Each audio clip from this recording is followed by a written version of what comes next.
आगामी बृहन्नगर मुंबई चुनाव को लेकर अब चुनावी तैयारियां औपचारिक रूप से शुरू हो गई। महाराष्ट्र सरकार ने आधिकारिक अधिसूचना जारी कर दी है, जिसमें शहर के चुनावी वार्डों का अंतिम गठन तय किया गया है। इस अधिसूचना में मुंबई के कुल 227 चुनावी वार्डों में बांटा गया और हर वार्ड से एक पार्षद चुना जाएगा।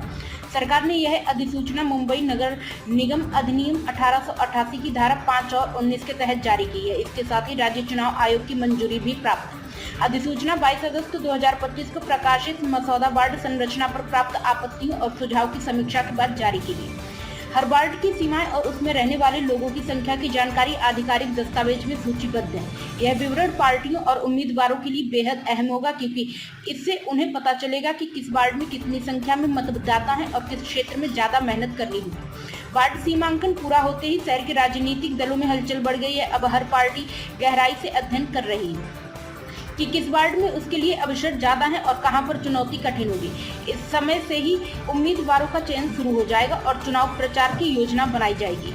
इस बदलाव का असर आम लोगों पर भी पड़ेगा। अब हर वार्ड में पार्षद का प्रतिनिधित्व तय होगा और स्थानीय मुद्दों की आवाजें सीधे उनके प्रतिनिधि तक पहुंचेंगी। इससे लोगों की स्थानीय समस्याओं का समाधान आसान हो जाएगा। अब जब वार्ड सीमांकन की प्रक्रिया पूरी हो गई तो मुंबई की राजनीतिक दल अपने सबसे बड़े नागरिक चुनाव की तैयारी में पूरी तरह लग जाएगा। राजनीतिक पार्टियां और जिम्मेदार अब सक्रिय रूप से चुनावी रणनीति बनाने में जुटेंगे। आने वाले महीनों में चुनाव प्रचार की शुरुआत हो जाएगी।